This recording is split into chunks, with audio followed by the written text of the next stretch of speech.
Kids who get into trouble usually have a great deal of pent-up energy and they don't know what to do with it. Well, Mike Tyson was one of those kids.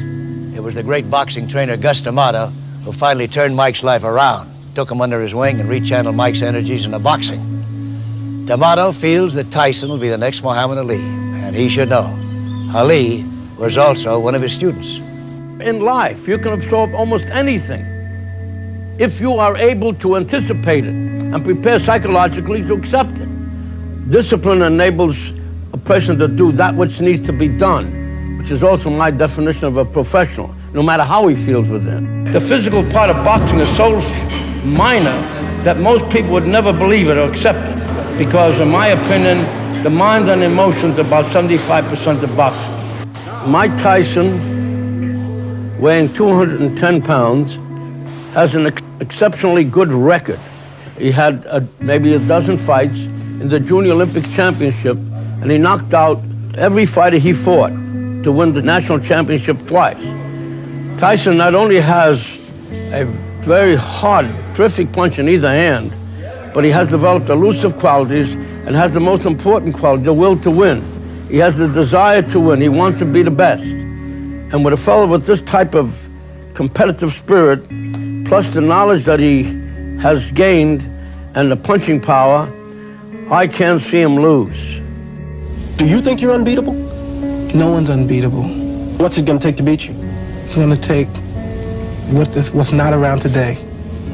And it's going to be a long time, I believe, for anyone that has to come up and beat Mike Tyson. Potentially, just how good can you be, Mike? Have you thought much about it? Well, you're always learning. I don't think anyone is invincible. Joe Louis, perhaps the closest thing to invincible. But myself, I put in a lot of hours training, and I give it all I have. And if there's a better man out there, which I believe there isn't at the moment, I'd be glad to just say, you're the better man. I came from a bad neighborhood in Brooklyn, and living in Brooklyn, things happen, and then it goes further and further and beyond, so I won't even talk about that. And eventually I met a friend that knew Cuss, and that's how this situation happened. I feel I was born to fight because I have no other interest in anything else.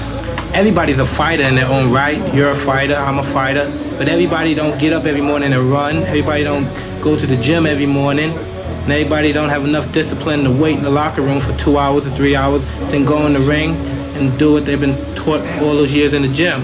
And so that's what separates a champion from a mediocre fighter. What about talent? Talent? I don't believe in talent. Well, some people, they have talent. It's good. It helps when you have talent. As long as you have a lot of determination and willpower, that's all you need. And you have to have the will to win. Do you think 5'11" is going to be an obstacle to your success? Not at all. I think you're a fighter, and I don't think anything's a disadvantage if you have the heart, the determination, and the will to win. You could be 6'6", 10 foot. If you got the ability, I don't think it's a disadvantage. Why have you been staying so active as we take a look at this? I mean, you have been fighting almost every 10 days, every 2 weeks. Well, I feel to be the best in your sport, you must do it often. You can't box once a month or once every 3 months and stay sharp. The gym is good. It's good to work in the gym. It's good to get boxing, and it's good for training and endurance. But nothing's like being in the ring and fighting. Mike, is it frustrating to train like you did and then have this in 7 or 8 seconds? For this fight, I only trained probably 2 weeks or 3 weeks for this fight. I had to bury my best friend, and I dedicated this fight. I wasn't going to fight. I dedicated this fight to him. I was going to rip his heart out. I'm the best ever. I'm the most brutal and vicious and most ruthless champion there's ever been. There's no one can stop me. Lynx is a conqueror. No, I'm Alexander. He's no Alexander. I'm the best ever. There's never been anybody as ruthless. I'm Sonny Liston. I'm Jack Dempsey. There's no one like me. I'm from their club. There's no one that can match me. My style is impetuous. My defense is impregnable. And I'm just ferocious. I want your heart. I want to eat his children. Praise be to Allah. That's right.